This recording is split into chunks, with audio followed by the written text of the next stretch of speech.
महात्मा उपासक डॉक्टर सोहनराज तातेड़ पुनरुत्थान और आत्मविज्ञान के बाद अब ला रहे हैं सनातन सत्य, जैसी दृष्टि वैसी सृष्टि, कुदरत, कुदरती रचना एवं कुदरत के कानून से शाश्वत सुख की प्राप्ति। लॉग इन करें www.drsohanrajtated.com, YouTube channel doctor Sohanraj Tated, Play Store से डाउनलोड करें mobile app doctor Sohanraj Tated. ओम ह्रीं नमो अरहन्ताणम्, ओम ह्रीं नमो सिद्धाणम्, ओम ह्रीं नमो आयरिहाणम्, ओम ह्रीं नमो उवजायाणम्, ओम ह्रीं नमो लोहे सवसावुणम्, ऐसो पंच नमोकारो सव पावपनासनो मंगलानं च सवे सिंह पडमं हवै मंगलं, पडमं हवै मंगलं।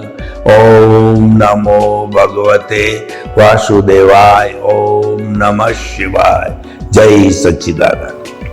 भाइयों और बहनों, मातृशक्ति को नमन। आज का हमारा अति उत्तम विषय है बिंदु से सिंधु। बहुत ही छोटा विषय है, लेकिन बहुत बड़ा ब्रह्मांड का रहस्य लिए हुए यह विषय प्रस्तुतिकरण में आएगा। बिंदु का अर्थ होता है शून्य। जैसे किसी कागज के ऊपर मैंने पेन से यूं टच किया, वह बिंदु लग गया। बिंदु का अर्थ जीरो भी होता है, छोटी आकार का भी होता है, बड़ी आकार का भी होता है। छोटे आकार को हम बिंदु कहते हैं, और जो बड़ा आकार ले लेता है तब वह सिंधु कहलाता है। देखिए, सिंधु का मतलब समुद्र। हम आपको बताना चाहते हैं कि बरसात की एक बूंद टपकती है बरसात के दिनों में, वो बिंदु हो गई। वह बिंदु जब फास्ट स्पीड से बरसात होती है तो धीरे धीरे हमारे घरों से परनाला पड़ करके वो नाले का रूप लेता है, और बहुत से शहर के नाले इकट्ठे होकर के वो नदी का रूप लेते हैं, और नदी बहती जाती है। उसमें छोटी मोटी नदियां और आके मिलती है, बड़ी नदी बनती है। गंगा, जमुना, सरस्वती, कावेरी, कृष्णा इत्यादि इत्यादि। और ये नदियां बहती बहती समुद्र के अंदर हिंद महासागर, अरब सागर, बंगाल की खाड़ी में जाकर के मिल जाती है। और एज ए होल बात करें तो पूरे जो है विश्व के अंदर, यानी इस धरती के ऊपर 75% पानी है और 25% केवल अर्थ है, जमीन है, लैंड है। इतना पानी से भरा पड़ा है। तो कहने का अर्थ होता है किसी भी चीज का प्रारंभ जो है वो छोटे से होता है, और जब वो बड़ा रूप ले लेता है तो वो सिंधु का रूप ले लेता है। आपने वट वृक्ष को देखा होगा, बड़ी बड़ी टहनियां चारों तरफ फैली हुई, लेकिन उसका बीज है इतना छोटा होता है, तो वो बीज से बड़ा वट वृक्ष बनता है। बीज बिंदु है, वट वृक्ष सिंधु है। पानी की बूंद बिंदु है, और वो जब बड़ा समुद्र का रूप ले लेता है तब वो सिंधु कहलाता है। गागर में सागर भरना, यानी कि एक छोटा सा घड़ा है, उस घड़े के अंदर जो है पूरे सागर को भर देना, यानी सागर का पानी हम घड़े में डाल देते हैं तो वो गागर में सागर भरने की बात होती है। अगर हमने 2 घंटे तक प्रवचन दिया और उसका सारांश अगर 2-4 सेंटेंस के अंदर प्रस्तुत कर दिया तो वह जो है सागर में, गागर में सागर भरने के समान हो गया, शॉर्ट एंड स्वीट हो गया, और वह जो है निष्कर्ष के रूप में आ गया। तो हम आपको ये बताना चाहते हैं, हमको बिंदु से सिंधु बनना है। यानी कि हमारा अस्तित्व मान लीजिए बिंदु है, लेकिन जब वो समुद्र के अंदर मिल जाएगा तो बिंदु अपना आकार सिंधु ले लेगा। वेदांत में कहा जाता है कि हर जीवित प्राणी अलग अलग जीवात्मा है, वो अलग अलग जीव है।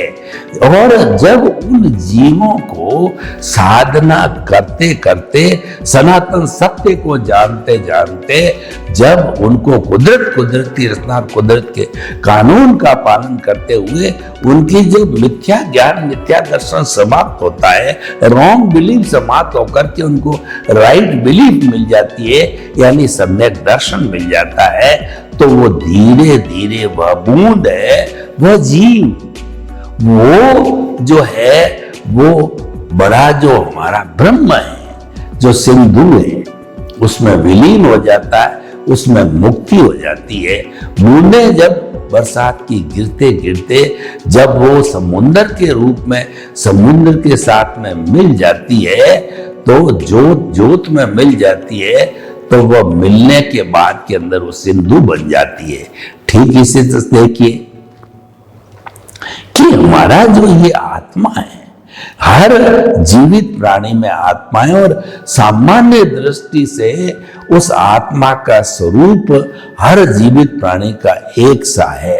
राम का, कृष्ण का, महावीर का, घोड़े का, गधे का, ऊंट का, आपका, मेरा, और जो है भगवान महावीर का, और सबका एक समान है सामान्य दृष्टि से, और सबके अंदर सिंधु बनने की अर्हता है, सिद्ध के अंदर मुक्ति जाने की अवस्था है।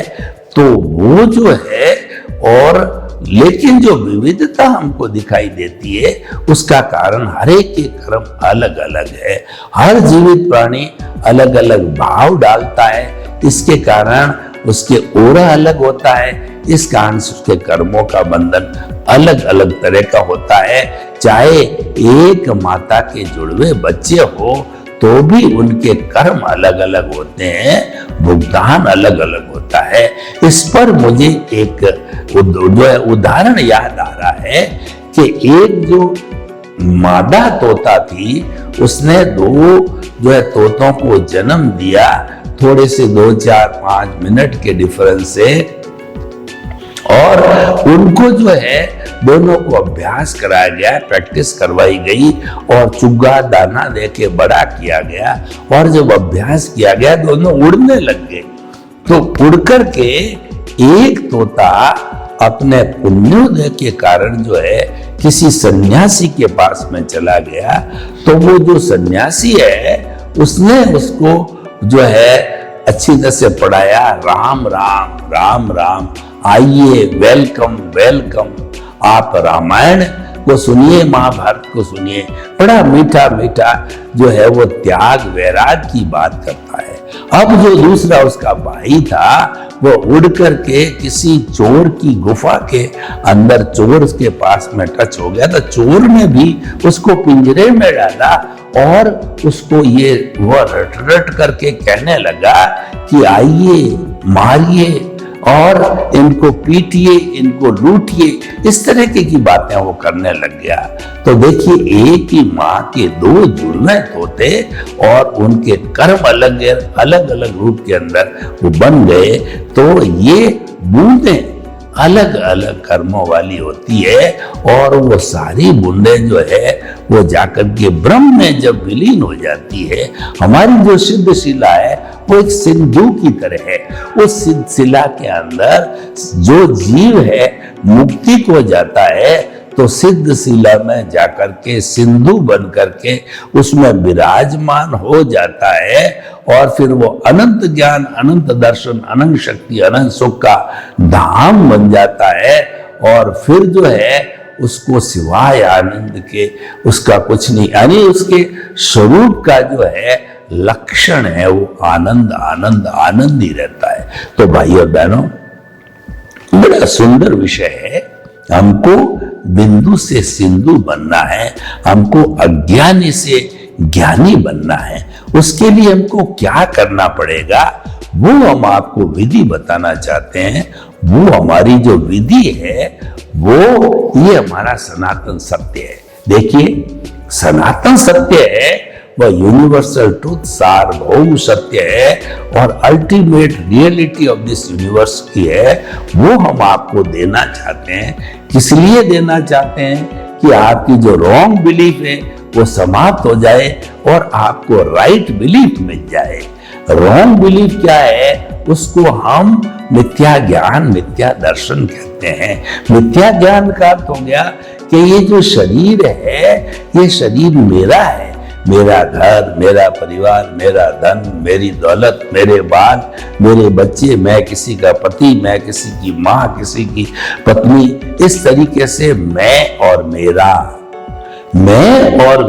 जो है जुड़ जाता है, तो उस जुड़ जाने से सम्यक वो है मिथ्या ज्ञान हो जाता है।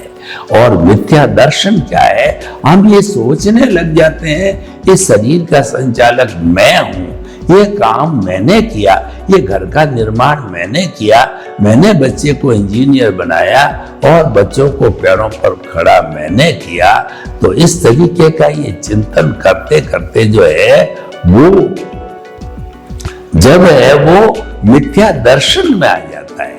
मिथ्या ज्ञान, मिथ्या दर्शन को हटा करके सम्यक ज्ञान, सम्यक दर्शन के जो है प्लेटफॉर्म पे हम लाते हैं, तो वही हमारे सनातन सत्य का उद्देश्य है। और वो उसके लिए हमने कुदरती रचना, कुदरत का कानून का सहयोग लिया है कि आपकी जो साधना इस बात की है कि जन्म से मृत्यु के बीच के अंदर आपके सामने जो भी घटना घटित होए उसको कुदरती रचना मानो। मन, वचन, काया तथा उससे जुड़ी हुई हर अवस्था मात्र कुदरती रचना है और वो व्यवस्थित है, वो प्रीडेस्टिन्ड है और वो परमानेंट है, वैसा ही घटित होने वाला है। आपको एक अतिरिक्त सांस लेने की भी स्वतंत्रता नहीं है। तो हमें इस साधना के साथ में चलना चाहिए। कुदरती रचना देखना एक सम्यक तप है।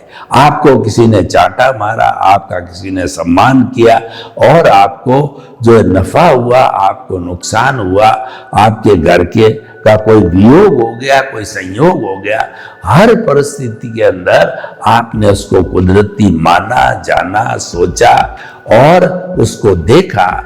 तो कुदरती रचना मानते मानते जो है हमारी तपस्या जो है वो और गहरी होती जाएगी और उस तपस्या से जो हमारा अनुभव है, यानी जो थर्मामीटर का पारा है जो कि ऊपर की ओर बढ़ता है, तभी मालूम पड़ता है कि इसको 102 का डिग्री का बुखार है या इसका जो है वो बीपी है वो इतने ऊंचे लेवल पर पहुंच गया है।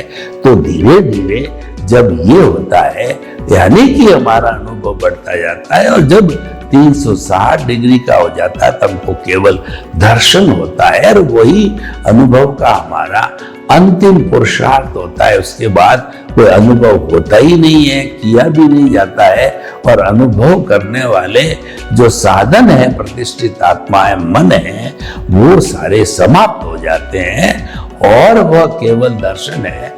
अगले बर्थ के अंदर केवल ज्ञान के रूप में, परिणाम के रूप में भुगत करके और वह जीव सिद्ध, बुद्ध और मुक्त बन जाता है। यानी कि वह बिंदु है वो सिंधु का रूप ले लेता है। तो बिंदु से सिंधु का अर्थ ये हुआ कि हमको अज्ञानी से ज्ञानी बनना है, हमको अज्ञान ज्ञान से प्रस्थान करके विज्ञान में जाना है और विज्ञान को प्राप्त करके हमको मुक्ति में जाना है। तो बिंदु से सिंधु होने का अर्थ यह है कि हमको शाश्वत सुख की नींव लगाना है, शाश्वत सुख को पाना है। जब कोई चीज की प्लॉट की नींव लगती है तब ये विश्वास किया जा सकता है कि जो है वो तब ये विश्वास किया जा सकता है कि मकान अवश्य बनेगा। तो भाई और बहनों, हम आपको बताना चाहते हैं कि जो है हमको ये नींव लगानी और नींव इस जन्म में लगती है तो निश्चित मान के चलिए कि नींव लगने के बाद में मकान अवश्य बनेगा।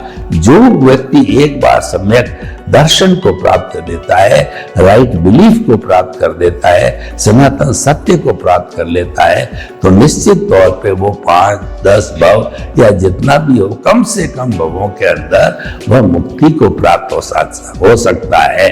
तो बिंदु से सिंधु होने का अर्थ ये फ्री फ्रॉम दी जो है कर्माज, और उसका जो है साल्वेशन कहिए, एमांसिपेशन कहिए, और जो है अध्यात्म मार्ग या मुक्ति का मार्ग कहा जाता है, क्योंकि ये सनातन सत्य पर आधारित है। तो भाई और बहनों, हम आपको बताना चाहते हैं कि रिलेटिव व्यू पॉइंट जब हमारा समाप्त होता है, तब हमारे को सनातन विज्ञान की प्राप्ति हो जाती है। हमारा जो ये ज्ञान और अज्ञान है, ये रिलेटिव व्यू पॉइंट है। ये जो है पुण्य पाप पर आधारित होता है। पुण्य पाप जो है हमको गतियों में भटकाता है, लेकिन जब हम आत्मा का स्पर्श कर लेते हैं, तब हम जो है सिंधु बनने की प्रक्रिया के अंदर लग जाते हैं। और एक समय जब हमारा पुरुषार्थ 360 डिग्री का हो जाएगा, तो निश्चित तौर से हम जो है अपने लक्ष्य की अंतिम मंजिल तक जो है वो आ सकते हैं। तो हमको सबको कोशिश करके बिंदु से सिंधु की प्राप्ति करना है। हमारे जीवन का लक्ष्य होना चाहिए कि मुझे बिंदु से सिंधु बनना है। कोई भी बच्चा जब जन्म लेता तो बच्चे के रूप में ही जन्म लेता है। जब सिंधु बन जाता है वो तब महान व्यक्ति बन जाता है। अपने आप में महान व्यक्ति कोई नहीं जन्मता, सब बच्चे के रूप में जन्मते हैं। लेकिन जब वो जो है पुरुषार्थ करके और सिंधु का रूप धारण कर लेता है, तब जो है वो कहा जा सकता है कि बिंदु से सिंधु बन गया। तो भाई और बहनों, हम आपको बताना चाहते हैं कि बिंदु से सिंधु का जो है हमारा एक परम लक्ष्य है, और ये लक्ष्य जो है व्यक्ति को रखना चाहिए। और खास तौर से जो साधक है, उन साधक को अपना जो लक्ष्य बनाना चाहिए कि मुझे मुक्त होना है। और मुक्त होने वाला तत्व है वो आत्म तत्व होता है। जड़ तो पीछे ही रह जाता है। और जो है जब आत्म तत्व मुक्त होता है, तो हमें केंद्र के अंदर आत्म तत्व को रखना चाहिए। एक क्षण भी इसकी भूल नहीं होनी चाहिए। और आत्मा की विस्मृति करना है, ये प्रमाद कहलाता है। यानी जब हम अप्रमाद की स्थिति में रहेंगे, तो निश्चित तौर से हम इसका स्पर्श करेंगे और आत्मा से वार्तालाप होगा, सेल्फ रियलाइजेशन होगा। और सबसे बड़ा परिवर्तन यह आएगा कि हमारा अज्ञान धीरे धीरे समाप्त होता रहेगा, क्योंकि हमको जो जोड़ने वाला तत्व है वो अज्ञान है। तो इसीलिए कहा गया कि अज्ञान का नाश ही सच्चा नाश है, और अज्ञान का त्याग ही सच्चा त्याग है। तो अपने अज्ञान के त्याग को जो है किया जाए और आगे बढ़ा जाए। बिंदु से सिंधु की अवस्था होती है वो भावों की अवस्था होती है। हमें भाव जगत के अंदर गोते लगाने चाहिए। भाव जगत जो है आत्मा की सत्ता है, और उसके ऊपर वो जो कुदरत जो है मन वचन काया पे कुदरत का कंट्रोल चलता है, वो भाव सत्ता पे उसका कंट्रोल नहीं है। तो हमें तो अपने आप बिना किसी कंट्रोल के रहेंगे तो हम अपनी मंजिल को प्राप्त कर सकेंगे। हम बिंदु से सिंधु बन जाएंगे। तो भाइयों और बहनों, हम अगर लक्ष्य लेकर के चलते हैं कि हमको बिंदु से सिंधु बनना है, तो हमें तैयारी भी उसी स्तर की करनी चाहिए। देखिए, जिस स्तर का लक्ष्य हो उस स्तर की तैयारी की जाती है। अगर किसी स्टूडेंट ने साइंस मैथमेटिक्स लिए तो इंजीनियर की तैयारी करेगा, और साइंस बायोलॉजी लिए तो डॉक्टर की तैयारी करेगा। कॉमर्स लिए है तो वो सीए एमबीए की तैयारी करेगा। आर्ट्स लिए है तो कंपटीशन में जाओ बीए बीकॉम वगैरह बीए वगैरह इत्यादि करेगा। तो भाई और बहनों, हम आपको बताना चाहते हैं कि हम जो लक्ष्य बनाते हैं उसी की तैयारी करते हैं। तो हमको सिंधु बनने का लक्ष्य हमने बनाया कि हम किस तरीके से जो है एक सागर के समान गहरे बन सकते हैं। तो मैं आपको बताना चाहता हूं कि सागर के समान गहरा बनना हमारे लक्ष्य की प्राप्ति होती है, और ऐसा लक्ष्य है व्यक्ति को साधना भी चाहिए। अर्जुन को जब ये पूछा गया, संयम हुआ द्रौपदी का, द्रुपद ने जब संयोग किया कि मेरी बेटी द्रौपदी की शादी उसी से होगी जो कि एक मछली ऊपर घूम रही है चक्कर के, जिसकी परछाई नीचे जो है वो बर्तन में पड़ रही है, तो जो बर्तन की ओर देख करके और वो तीर उल्टा चला करके उसकी आंख को जो बीन देगा तो उसके साथ ही द्रौपदी की शादी होगी। तो बहुत से राजकुमारों को पूछा गया तुम्हें क्या दिखाई दे रहा है? किसी ने कहा कि हमको तो जिसके ऊपर बैठी वो पेड़ दिखाई दे रहा है, किसी ने कहा वो पिंजरा जिसके अंदर घूम रही है वो दिखाई दे रही, किसने कहा हमको मछली दिखाई दे रही है। अर्जुन ने एक सटीक जो है बिंदु से सिंधु बनने का जवाब दिया कि जो मछली घूम रही है और जिसकी परछाई पानी के अंदर नीचे पड़ रही है उसकी आंख को तीर चला के उल्टा भेदना है, मुझे यही ध्यान है, आंख को भेदना है और मुझे कुछ भी दिखाई नहीं दे रहा है। तो इस तरीके का जो है वो लक्ष्य रखने वाला व्यक्ति ने उस लक्ष्य की प्राप्ति की, और लक्ष्य की प्राप्ति करके और जो है वो संवर के अंदर वो द्रौपदी वो साथ उसका विवाह हुआ। तो भाइयों बहनों, हम आपको बताना चाहते हैं कि ये जो विषय है कि बिंदु से सिंधु बनना है, सागर से सागर के अंदर गागर में सागर बनना है, ये है कि छोटे रूप से विशालता को प्राप्त करना है, क्योंकि ये पूरी दुनिया जो है वो विशालता चाहती है। और प्रारंभ जो होता है किसी व्यक्ति का जो छोटेपन से होता है, तो वो छोटेपन से प्रारंभ होते होते जब विशाल स्वरूप कहा जाता है तब वह कहा जाता है कि बिंदु से सिंधु बन गया। तो आप सभी जो है अपने जीवन का लक्ष्य रखें कि हमको आत्मा को प्राप्त करना है। जब हम अपनी आत्मा को प्राप्त कर लेंगे तो उसका अर्थ ये हुआ कि बिंदु है सिंधु में समा गई, बिंदु है सिंधु बन गई, क्योंकि जो मुक्ति में जाने वाला तत्व है वो आत्म तत्व ही है, और उसको पाना हमारे जीवन का लक्ष्य है। वही मुक्ति की अवस्था होती है जब हम उसको अनुभव करने लग जाते हैं। इसका मतलब स्नेह स्नेह हम उसको पाने लग जाते हैं। तो इसीलिए आत्मा को पाने का अर्थ ये हुआ कि हमारे आत्मा का रियलाइजेशन करना, उसका इंट्रोस्पेक्शन करना, और उसके साथ के अंदर आत्मज्ञान, आत्मश्रद्धा को प्राप्त करना। हमारे केंद्र के अंदर, हर दृष्टिकोण के अंदर आत्मा होनी चाहिए। प्रश्न ये है कि व्यक्ति जो है प्राय व्यक्ति बहिरात्मा रूप में जन्मता है और बहिरात्मा का जीवन यापन करता है, और वह इसी के अंदर ही विलीन हो जाता है। बहिरात्मा के जीवन का अर्थ क्या कि व्यक्ति जो है वो खुली आंख है, वो 5 इंद्रियों का जगत है, केवल उसके अंदर देखता रहता है। इंद्रिय सुख की बात करता है, खाने पीने की बात करता है, eat drink and B Mary की बात करता है, और वो 5 इंद्रियों के जगत से कहीं बाहर नहीं निकलता है। तो इस कारण से जो है वह उसमें ही खोया रहता है। तो फिर उसकी मुक्ति क्या प्रश्न ही नहीं है, क्योंकि मुक्ति के लिए जो है हमें स्नेह स्नेह ज्ञान दर्शन का डेवलपमेंट करना पड़ेगा। जब तक ज्ञान दर्शन का डेवलपमेंट नहीं होता है तब मुक्ति की संभावना नहीं रहती है, बिंदु से सिंधु बनने की संभावना नहीं रहती है।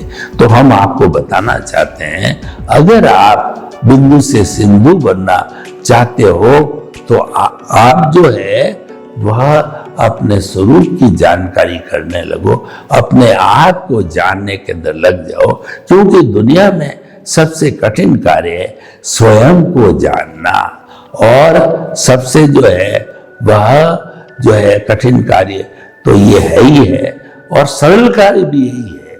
क्योंकि जब हम अपने आप को जानने लग जाते हैं तो स्वतः ही हमारा अज्ञान का नाश होना प्रारंभ हो जाता है और अज्ञान जब संपूर्ण रूप में विनाश हो जाता है तो केवल आप और आपकी आत्मा रहती, यानी बिंदु है वो सिंधु में समा जाता है। तो भाइयों बहनों, हम आपको बताना चाहते हैं इस जो एपिसोड के जरिए कि आप जीवन में अच्छे अच्छे कार्य करो, परोपकार के कार्य करो, जगत कल्याण के कार्य करो और जो है लोगों के साथ वैसा ही व्यवहार करो जो आप अपने साथ चाहते हो, तो निश्चित तौर पे हम बिंदु से सिंधु बन सकते हैं। तो हम आपको बताना चाहते हैं कि बिंदु से सिंधु बनने का जो उपाय है वो बहुत सरल है कि उसके लिए आपको सम्यक ज्ञान, सम्यक दर्शन का डेवलपमेंट करते रहना चाहिए। जब सम्यक ज्ञान, सम्यक दर्शन का डेवलपमेंट होता रहेगा तो निश्चित तौर से अंतिम समय के अंदर वो आपके साथ चलेगा और वही आपके साथ में रहता है, क्योंकि जो गुणी होता है वो गुण है, गुणी से कभी अलग नहीं होता है। तो आपका जो संबंध है वो हमेशा आपके साथ चलेगा ही। तो भाई और बहनों, हम आपको बताना चाहते हैं कि बिंदु से सिंधु जो है इस कॉन्सेप्ट के रूप में हमें जो है बड़े बड़े कार्य करने चाहिए।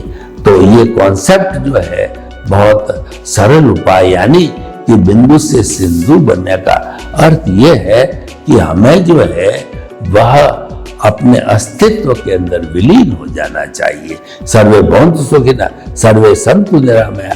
लोग के जीवों को सुख मिले, शांति मिले, आनंद मिले, प्रेम मिले, सौहार्द मिले और सभी अपने स्वरूप की जानकारी करते हुए मुक्ति को प्राप्त हो।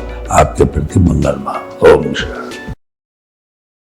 महात्मा उपासक डॉक्टर सोहनराज तातेड़ पुनरुत्थान और आत्मविज्ञान के बाद अब ला रहे हैं सनातन सत्य, जैसी दृष्टि वैसी सृष्टि, कुदरत, कुदरती रचना एवं कुदरत के कानून से शाश्वत सुख की प्राप्ति। लॉग इन करें www.drsohanrajtated.com। YouTube channel doctor Sohanraj Tated, Play Store से डाउनलोड करें mobile app doctor Sohanraj Tated.